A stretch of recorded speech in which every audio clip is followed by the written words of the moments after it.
Hello everyone and welcome to Gaming FTL. My name is Josh, this is Luke, and he's here with Luminosity. Yeah, no, I don't blame you for the pronunciation. It's a pun on Luminosity, but yeah, Luminosity is our game. It's a point-and-click puzzle adventure, and it's all made out of paper, cardboard, miniature lights, motors, and we built an entire city about 8 foot tall out of paper cardboard using laser cutting, using our bare hands and glue, and we then filmed it as the basis for our set. So you can see models behind your shoulder here, above your shoulder here, modelling them very nicely. These are just a small amount of what we actually created in the final thing. Because you made it, all your photo shoots in a single day, in a single massive city, plus interior shots. That's a Herculean task. Where did the idea for a papercraft game come from?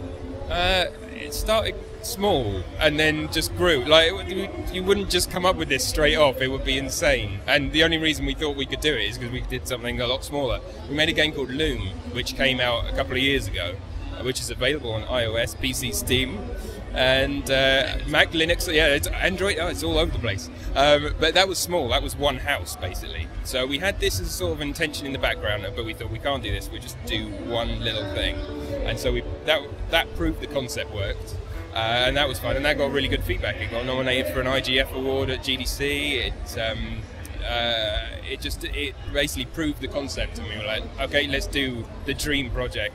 And that was, that was 3 years ago. And this is, I mean, at the time I was like, this is the dream project. I could spend 3 years on this, it'll be amazing. I didn't actually think it would take that long, but it really does. To make it just what you want it to be, you've got to put the hours in. And we had to build up to that, like you say, that one day of shooting, which was the most stressful day of my life. We had to basically make the game a few times. We've had to make it once in wireframe before we made any models, so that we knew that it would work. Then we'd make the models, and we made it again with some dummy models. And then the third process has been filming and then putting everything on top. And it's unlike any other game I've ever made before. It's absolutely crazy. Yeah. What do you think makes the kind of combination of photography, because obviously everything you see in the game is actually filmed and photographed instead of rendered or whatever. Yeah. What makes that special? It's special because it's pretty hard. Sorry. It's special because it just gives you a look that you can't get anywhere else. There was a zoom looking over your city that was extremely impressive. Right, thank you. Yeah, you can do pull focus, so you can do all that stuff in camera. That it doesn't cost you much in terms of time. We don't need shaders, we don't need a render farm to do any of this stuff. It's just all in camera, and we're producing something that looks, I mean, I don't even relate the two to what a console does, but you could say it rivals or surpasses the visual quality of a console. But it doesn't apply, I don't think.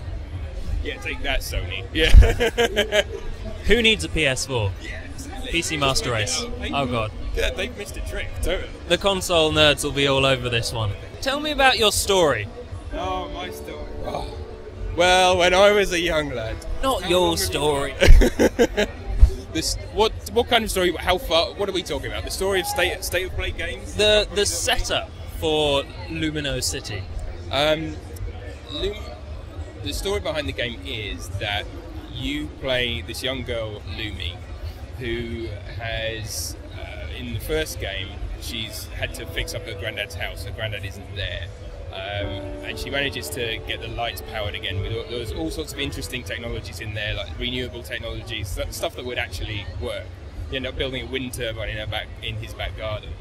He arrives at the end of that and is about to tell you what's been going on at the city, and that's where we start off here.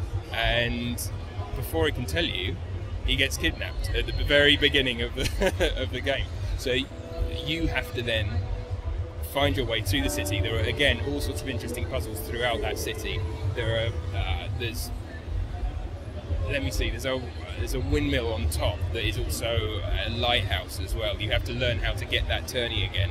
You can send messages using that. Everything is kind of tactile, and there's an element of this would actually work, because often it would have to work. We had to make these things as real models. Often a difficult thing for point-and-click adventures is characterization of the player character. Because you've got little thought bubbles going on for to give the player a nudge and things like that. But how do you bring out the personality of your little? Is it a girl? Yeah, that's right. It's a good point. It's basically, like you say, you want to give little hints here and there of like wry comments on things. Little things that you might not have seen, or you might have seen but not necessarily registered, that give you a hint of her character, but doesn't impose too much on you, because it is you. It's that old battle between how much story do you tell of your character.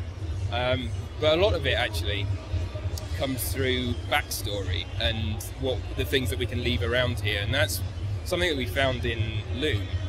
Was that it was just a simple bit where I had her climbing the stairs and she ran past a picture of herself and her granddad, and she just commented on it, saying something like, "Oh, I remember we went fishing together. We didn't catch anything, but that wasn't the point." And I remember someone came up to me at a show afterwards and went, "That bit, Matt, that bit got me." And I was like, "What?" That was almost like an afterthought, you know what I mean? But that had filled in some backstory, and they'd filled it with their thoughts on what that would have been, and perhaps their memories of going fishing with their granddad, whatever that was.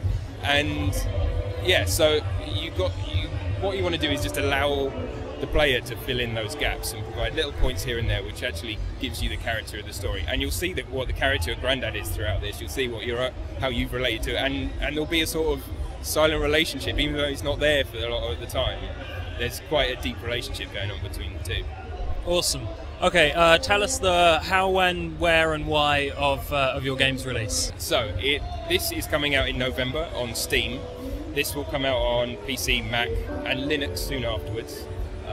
It will then come out on mobile sometime next year. So we'll be working after the Steam release. We'll be doing all we can to get it out on mobile as soon as possible.